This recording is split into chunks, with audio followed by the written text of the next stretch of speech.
All right, so we're just going to continue to use LiveWeave just because I think it's a little bit easier. But okay, so what I want to do, in order to use Bootstrap, we have to link it to our site here. First thing I'm going to do, actually, just because it's a little bit easier, I'm going to pull this tab down because that's for CSS, and we're not going to, any CSS will write right inside of here.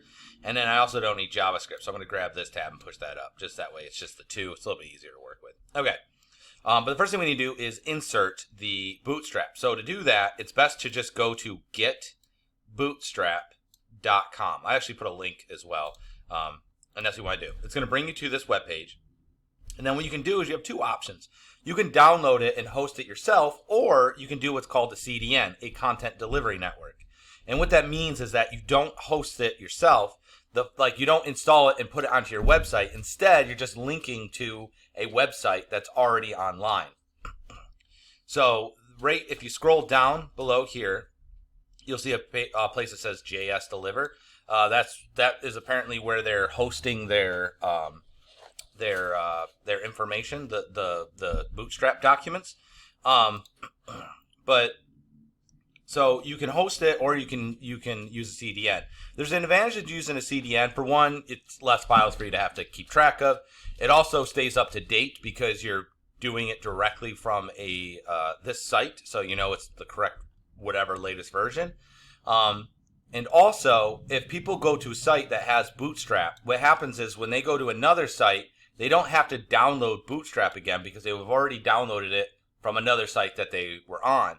So it makes your site actually faster because they don't have to download it when they visit your site because they would have already downloaded it earlier.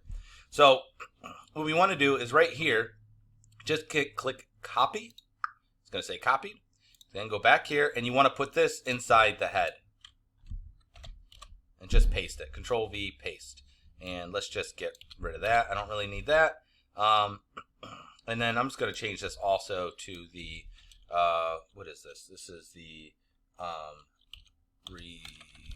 responsive, actually, sorry, we'll call it homepage layout.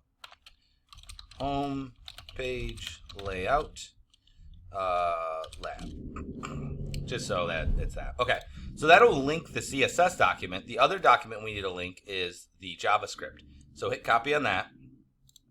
Go over here, and this you want to be at the very end of the document. So this is the last thing that will run before everything's going to go before this, basically. So we can actually get rid of these comments. We don't really need any of this. We can also get rid of this. Okay, so basically all of our content's going to go just after this body. All right. Now the other thing we need to do, and I don't think they show it to you here, but if we go up here, just because it's a little bit easier, if we go to get started, it'll say introduction. You can click here to copy and here to copy those two things.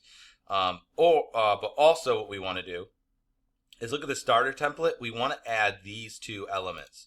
So you could click copy and then just paste this whole thing.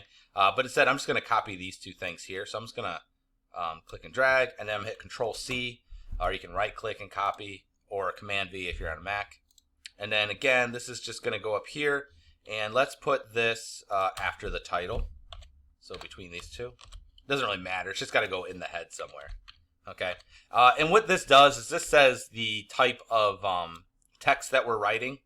And then this here says this is needed for the page to be responsive. Basically, it's going to sample our browser size so that we can make a responsive web page. Okay.